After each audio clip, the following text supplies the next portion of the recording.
Hello friends. Shashi Agarwal channel के अंदर मैं आप सबका स्वागत करती हूँ।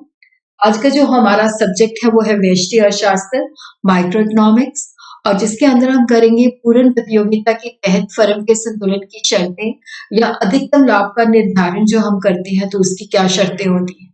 कई बार एग्जाम के अंदर क्वेश्चन इस तरह से भी आ जाता है कि what are the condition of firms equilibrium under perfect competition. अगर आपको मेरा ये प्रयास सही लगता है तो इसको लाइक कीजिए, शेयर कीजिए, कमेंट कीजिए और मेरे चैनल शशि अग्रवाल को सब्सक्राइब कीजिए। उसी तरह इसका पूरा कंप्लीट टॉपिक जो है that is available at the Shashi Agarwal economics तथा लॉ क्लासेस के अंदर।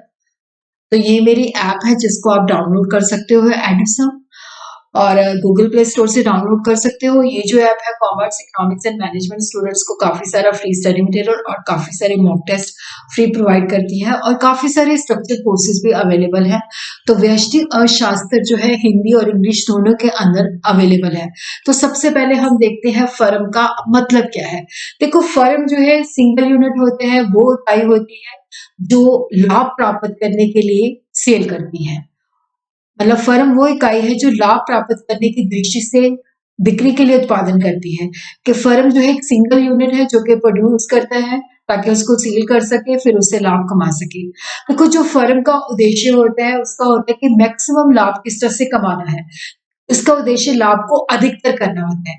फर्म जो एक सिंगल यूनिट है which is engage in the production, और ये जो प्रोडक्शन होती है सेल के लिए होती है और इसको हमने प्रॉफिट पे सेल करना होता है। और यहाँ पे जो हमारा उद्देश्य होता है that is to maximize the profit. Now we will understand कि फर्म का संतुलन जो है उसका मतलब क्या होता है। देखो, फर्म की जब भी हम संतुलन की बात करते हैं तो वो अपने वर्तमान उत्पादन की मात्रा से संतुष्ट होती है। ना तो वो अपने उत्पादन को कम करना चाहती है, ना ही अपने उत्पादन को बढ़ाना चाहती है। तो वो उसके साथ जो होती है, जो भी वो प्रोड्यूस कर रही होती है उसके साथ वो संतुष्ट होती है। ये अवस्था उस समय होती है जब या तो फर्म को अधिकतम लाभ प्राप्त हो रही है या फर्म को होने वाली न्यूनतम हानि है। फर्म उस समय संतुलन में होती है जब उत्पादन में कमी करना या वृद्धि करना उसके लिए लाभकारी नहीं होता।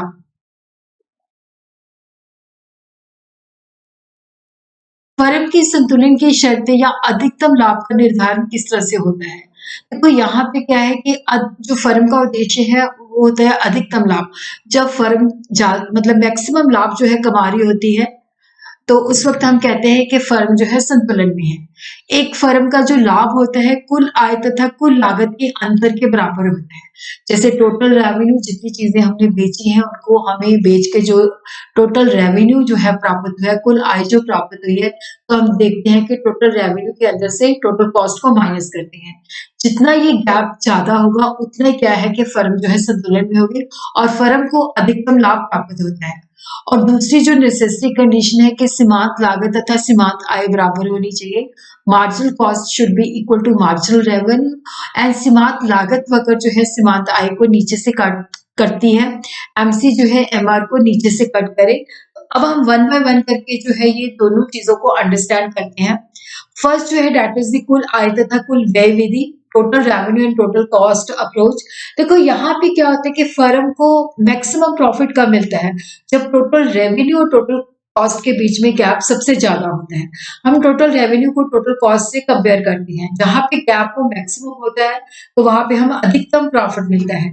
एक फर्म का जो लाभ होता है कुल आय तथा कुल लागत के अंतर के बराबर होता है। तो फर्म की ये संतुलन की शर्त होती है कि जहां पे टोटल रेवेन्यू टोटल कॉस्ट का गैप मैक्सिमम है, अधिकतम है, वहां पे उसको जो है संतुलन में होती है क्योंकि वहां पे उसको अधिकतम लाभ जो है प्राप्त होता है। तो यहाँ पे हम देखते हैं कि OX पे हम लेते हैं आउटपुट उत्पादन और यहाँ पे हम लेते हैं आय, लागत तथा प्रॉफिट वाई एक्सिस के ऊपर। तो यहाँ पे हम देखते हैं कि हमारा जो टोटल रेवेन्यू है वो 45 डिग्री का एंगल बनाते हुए इस तरह से ये एक स्ट्रेट लाइन है जो कि 45 डिग्री का एंगल बनाते हुए निकलती है। ये टोटल रेवेन्यू है क्योंकि यहाँ पे जो कीमत होती है स्थिर होती है, तो इसलिए टोटल रेवेन्यू जो है वो सेम रेट से इंक्रीज होता है तो स्ट्रेट लाइन आती है। और जो हमारी कॉस्ट होती है वो वाई एक्सिस से शुरू होती है क्योंकि अगर कुछ भी नहीं मैन्युफैक्चर होता तो भी फर्म की जो कॉस्ट होती है वो टोटल फिक्स्ड कॉस्ट के बराबर होती है। तो यहाँ से हमारी ये कॉस्ट है। यहाँ पे हम देखते हैं एक तो ये बिंदु है जिसको हम सम विच्छेद बिंदु, जिसको हम ब्रेक इवन कहते हैं, उससे पहले लॉस होता है और यहाँ पे क्या होता है कि नो प्रॉफिट नो लॉस। तो ये जो बिंदु है ए जो है A is the break even point. तो यहाँ पे हम देखते हैं कि उससे पहले हमारा जो प्रॉफिट कर्व होता है, क्योंकि नुकसान हो रहा होता है, हानि हो रही होती है, तो यहाँ से स्टार्ट होता है, जहां पे क्या होता है कि उसका जो है यहाँ इस बिंदु से, क्योंकि यहाँ पे जो प्रॉफिट जीरो होता है उसके बाद प्रॉफिट बढ़ना शुरू हो जाता है। तो यहाँ पे हम देखते हैं कि टोटल रेवेन्यू और टोटल कॉस्ट कर्व के अंदर यहाँ पे जो डिफरेंस होता है मैक्सिमम होता है। तो यहाँ पे हमारा जो टोटल प्रॉफिट कर्व है वो भी मैक्सिमम होता है, उसके बाद वो गिरना शुरू हो जाता है। दिस इज अगेन, यहाँ पे टोटल कॉस्ट बढ़ जाती है और टोटल रेवेन्यू जो है कम होना शुरू हो जाता है। तो ये जो पॉइंट है ये ब्रेक इवन पॉइंट है। तो यहाँ पे अगेन हमारा जो प्रॉफिट होता है वो जीरो हो जाता है इस बिंदु पे जाके।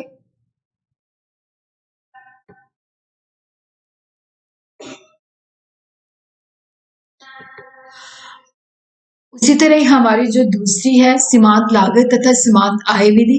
देखो, जब भी हम कोई उत्पादन करते हैं तो देखते हैं कि अगर हम एक अतिरिक्त इकाई को पैदा करते हैं, उत्पादन करते हैं, तो उसकी सीमांत लागत एडिशनल कॉस्ट क्या आएगी।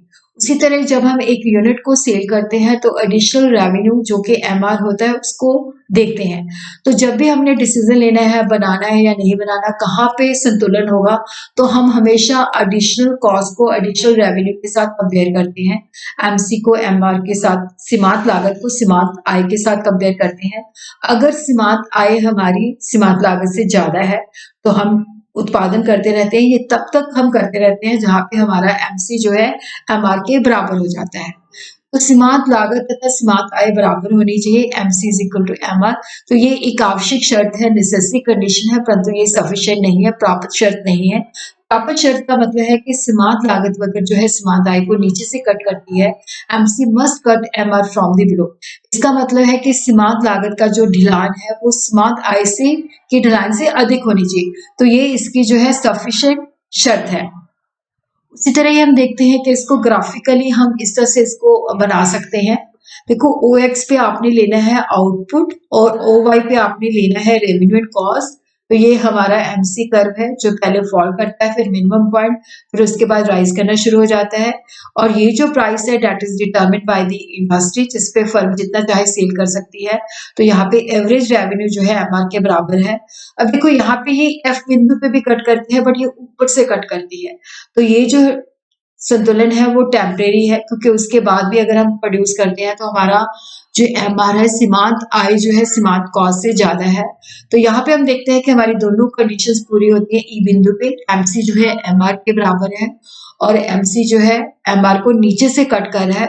तो यहाँ पे हम देखते हैं कि एमसी की जो ढलान है वो मार्जिनल रेवेन्यू की ढलान से ज्यादा है। तो यहाँ पे हमारी दोनों कंडीशन पूरी होती है, MC is equal to MR, सीमांत लागत इज इक्वल टू सीमांत आय, और जो सीमांत लागत है वो एमआर को नीचे से कट कर रही है।